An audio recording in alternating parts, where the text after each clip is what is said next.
जागरण बदलाव MSME conclave 2024। हमारे साथ मौजूद हैं Rahul Narwekar, founder and CEO India network के। सर, सबसे पहले स्वागत है आपका। और मैं आपसे यही सवाल पूछना चाहती हूँ कि आपकी जो जर्नी है वो आपने ग्रास रूट लेवल से शुरू की थी। उस जर्नी को आज जब आप पीछे मुड़ के देखते हैं तो आपको क्या चैलेंजेस, क्या स्ट्रेंथ्स नज़र आती हैं उसमें?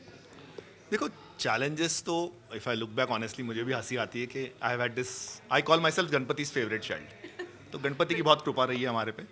And I think I am bless कि मेरी लाइफ थोड़ी इंटरेस्टिंग रही है। तो बहुत पापड़ भी बेले हैं और बहुत मज़ा भी आया है, बहुत ट्रैवल भी किया, बहुत अच्छे लोगों से मिला भी हूँ। आई थिंक चैलेंजेस यही थे कि इफ़ आई लुक बैक, बहुत सारी अपॉर्चुनिटीज जिनको मैंने नहीं बोला उसको हाँ बोलना चाहिए था। और नहीं इसलिए बोला कि उस टाइम पे सोचते थे यार ये फेल हो गया तो लोग क्या कहेंगे। एंड आई थिंक लोग क्या कहेंगे skilled more opportunities than anything else. So I think एक ही चैलेंज था कि मैंने उस टाइम पे ये फिल्टर क्यों लगाया कि लोग क्या कहेंगे। अगर वो नहीं सोचा होता तो शायद और बेटर जर्नी हो सकती थी। एंड एक सेटिस्फैक्शन ये है कि it's a life well lived. बिल्कुल सर। और आपकी जर्नी में भी आपके लिए बट औरों के लिए बहुत इंस्पायरिंग है। तो उसके लिए तो लोगों को आपसे सीखना चाहिए कि किस तरीके से उस चीज़ का स्ट्रगल करके लोग आगे बढ़ सकते हैं। जी। और सर, आपके लिए अभी मैंने जो आपने कॉन्वर्सेशन की, हमने आपका सेशन सुना, आपने उसमें बदलाव के बारे में बात की। जो आप कह रहे हैं कि बदलाव अपने अंदर से शुरू होता है, तो आपको कब फील हुआ कि आपके अंदर वो चेंज आया? आई थिंक बॉम्बे से जब दिल्ली शिफ्ट हुआ तब सबसे बड़ा बदलाव आया, बिकॉज मेरे को फर्स्ट 2 साल तो दिल्ली समझ ही नहीं आया। सब कुछ डन एज ही था और कुछ होता नहीं था। बट देन आप जब अपना कंफर्ट जोन छोड़ के कहीं जाते हो किसी चीज़ में ना, I think that is the time आप में सबसे ज़्यादा बड़ा बदलाव आता है। और फिर आते ही मैंने शादी भी कर ली तो वो बहुत बड़ा बदलाव हो गया। और दिल्ली की लड़की से की तो उसने तो पूरा ही बदल दिया। तो I think that was the biggest moment. बिल्कुल सर, ये बड़ा बदलाव था एक्चुअली। और सर, एक मैं ये पूछना चाहूँगी कि जैसे एमएसएमई अब काफ़ी प्रोग्रेस कर रही हैं, ये सब हम जानते हैं कि पहले के मुकाबले अब एमएसएमईज़ को सपोर्ट भी मिल रहा है सरकार का। और इंस्टेड ऑफ जैसे वो पहले काम कर रही थी, टेक्नोलॉजी को इंक्लूड करके काम करना शुरू कर दिया है। लेकिन फिर भी अब कितनी ज़रूरत है एमएसएमईज़ को उसको और तेज़ी से पेस करने की और तेज़ी से आगे बढ़ने की कितनी नीड है? स्पेशली जो टीयर 2 और टीयर 3 सिटीज़ हैं, उनमें ज़्यादा इंपॉर्टेंस है, उन्हीं में ज़्यादा स्किल्स है। तो उनको बाहर कैसे लाया जा सकता है? तो जैसे मैंने अंदर कहा ना, ज़माना स्पेशली इंडिया बहुत फास्ट चेंज हो रहा है।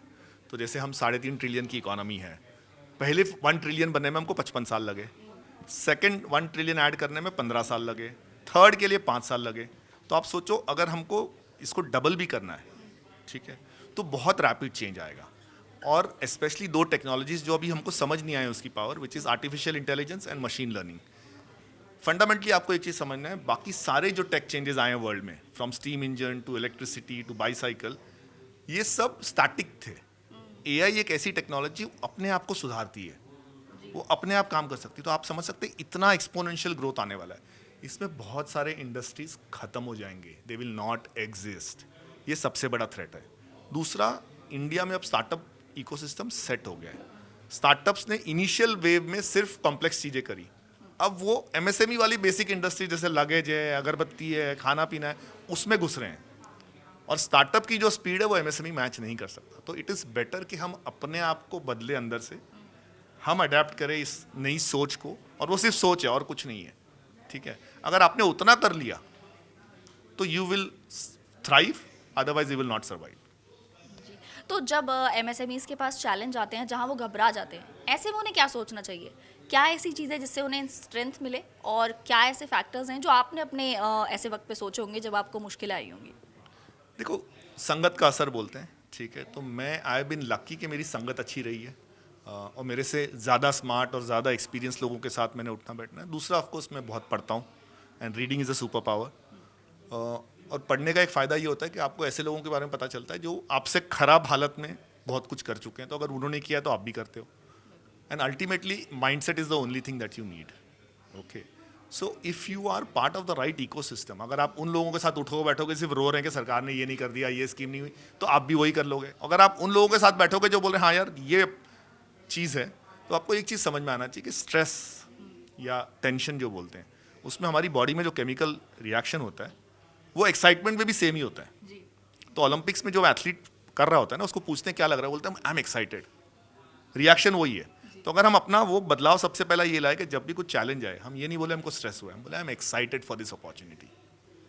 दैट्स इट, दैट्स द बदलाव। बिल्कुल सर, तो हमारे बदलाव के लिए आप क्या कहना चाहेंगे? ऑसम, पसंद आया आपको ये मुझे बदलाव? बहुत पसंद आया, plus every event that I have attended आप लोगों का, I have learn something new, so that's the biggest thing. Thank you so much. Thank you.